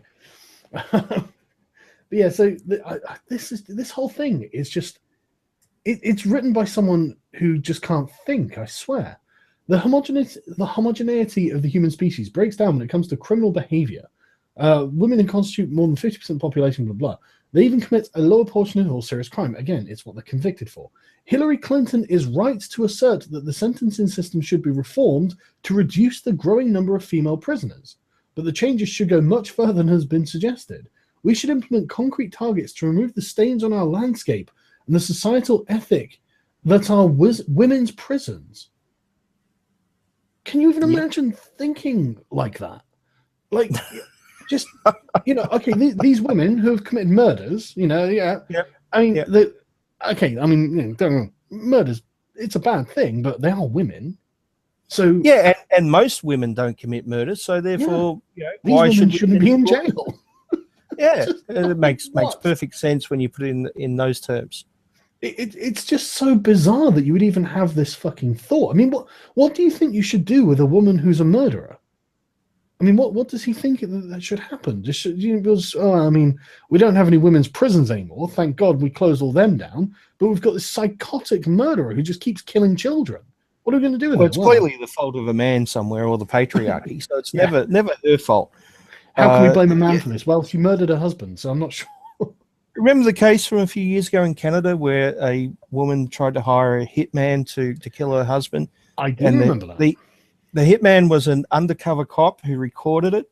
He asked if he ever, abused her or anything, and she laughed and said, no, he's never done anything like that. And then when it went to court, she said, well, he was abusive, and that's why she had to do it. And it was all bullshit. And I think she was convicted, and then it eventually went to the Supreme Court of Canada, and it was overturned because they said she'd suffered enough going through the court process. Oh, she suffered enough. Yeah, just trying to kill her husband. Oh, wow. Her husband had left her. Oh, right? Well, her husband had left her and was living with another woman. And HuffPo put out an article about this because the husband got custody of their daughter. And the HuffPo phrased it in such a way that he had somehow stolen the daughter from her, right? Like it was almost like he'd kidnapped the daughter, and that's why this desperate woman was trying to kidnapped via the use of the courts. Yes, exactly. And that's why this poor woman she was so desperate that she had no choice but to try to hire a hitman, even though she's laughing in the video. Stop persecuting this poor woman. She's suffered enough pain. Yeah. Well, yeah, my wife hates that. My wife literally every fucking time I'll like, I'll come down from working in my office and she'll be like, you never guess what, this woman blah blah blah blah, and she'll just be fuming about the fact that there's some woman got off on the fact that she's a woman, and I'm just like, yeah, darling, I'm with you. I fucking hate it too, but she hates it more than I do, so much more. Hold on, you said come downstairs. You're not living in your mother's basement? I thought you were one of those neckbeard MRAs. We have a sub basement that I have to go down. Oh, okay. Yeah, it's amazing. So yeah, this whole thing is actually just really annoying me. Moreover, when it comes to sexual offenses rounded off to the nearest whole number, women constitute 0% of all offenders. No, they fucking don't. You fucking liar. Why would you even fucking write that? I mean, where's your source? You're just asserting this. But even if it was true, let's say it was true, right? It wouldn't matter, yeah. It wouldn't matter, because if a woman commits murder, then she should get the same conviction as a man who does exactly the same crime. It shouldn't matter if 5% of women do it, or 50%, or 10%. That's irrelevant. What should be relevant is the circumstances of the case. Yeah, absolutely. It's on the individual merits. It's absolutely irrelevant how many other people. I love this. This is something your parents would say. Well, if everyone else was doing it, would you do it?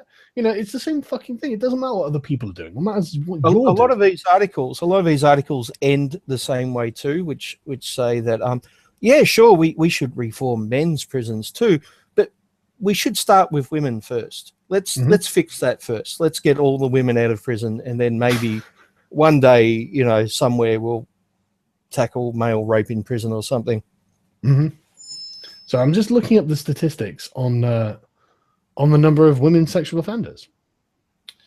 But we don't keep proper stats.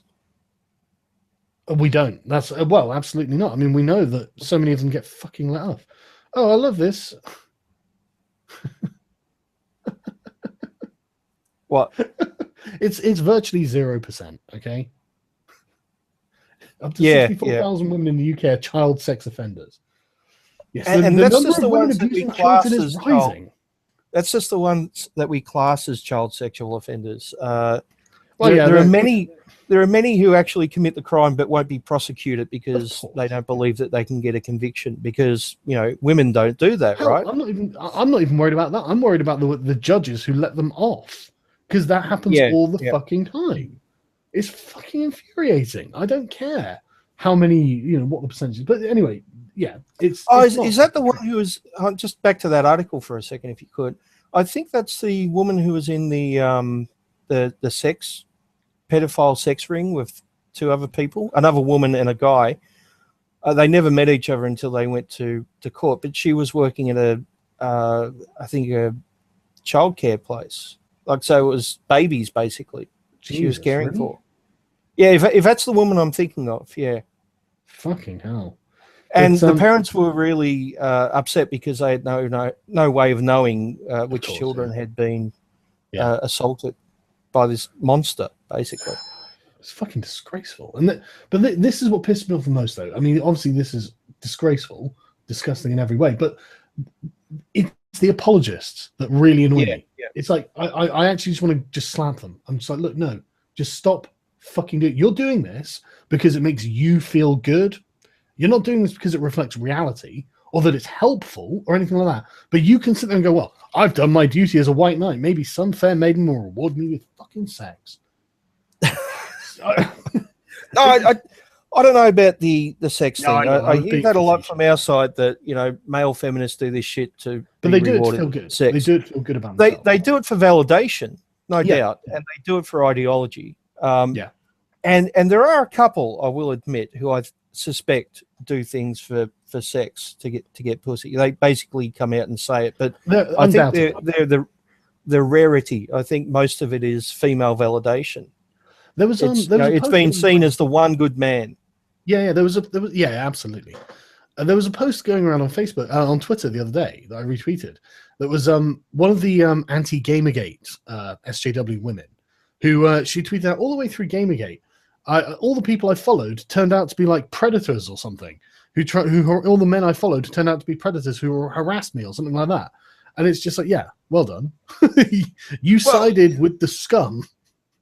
To be fair, though, there's two ways of looking at that. The first one is they could be predators, right? Mm-hmm. The second way of looking at it is she could be interpreting harmless behavior as predatory. Yeah, absolutely. That's true. Quite possibly it's a combination of both. Well, so, I mean, I spoke to JJ Talks because apparently she'd had something similar happen in the male feminist community. But I noticed how you don't get that in the anti-feminist community. You don't. I am yet to hear of like Sean Head or someone else being, sexually harassed by some male anti-feminist in the community. You know, I've never heard of a case of it. And yet it comes out of feminist communities all the fucking time from feminists saying, I'm being abused by someone in this community, but I don't want to name names. It's like, okay, well, I'd name that name if I were you. I'd be the first to fucking point the finger. But some of them do. But I have to wonder what the abuse is. Oh, it's going to be fucking... It's going to be them... Because there is a spectrum. Yeah, it's going to be them... Yeah. It's going to be them trying to say, oh, you looked hot in that picture or something, do you want to talk or something? It won't actually be abuse, probably. I mean, I imagine sometimes. I'm assuming some of it might be, but I do think a lot of it is probably harmless flirting or something like that. Yeah. Just unwelcome approaches by a bit man. Yeah. But I think there probably will be a portion of them that will be legitimately harassment. Oh yeah, I'm sure some of them start off by sending dick pics or something. I don't know, but I don't think they're going to be that brave. I imagine it's going to be more like. I imagine there might be one or two. Well, maybe. But again, I'm yet to see that from a female anti-feminist. Yet to see it. When they're saying, "Oh, I'm being harassed by a man," I mean, maybe it happens. It's just they don't publicize it. Maybe I'm not sure. It's possible. It's possible. Yeah. But I've just never seen it. But right, okay. I mean, I think we've talked. I do have to say, Sargon, I do wish you'd stop sending me the dick pics. I'm never going to stop sending you dick pics. I mean, the first 200 was fine, but after that, it just got a bit, repetitive. Oh, don't lie. I've got all sorts of interesting costumes and everything. What are you talking about? So, yeah, don't send Bane dick pics. He doesn't like them. No matter how much effort you put into these dick pics, no matter how artistic you make those pictures, he just doesn't care. Well, I do appreciate that you draw a little face on the end and things like that, but,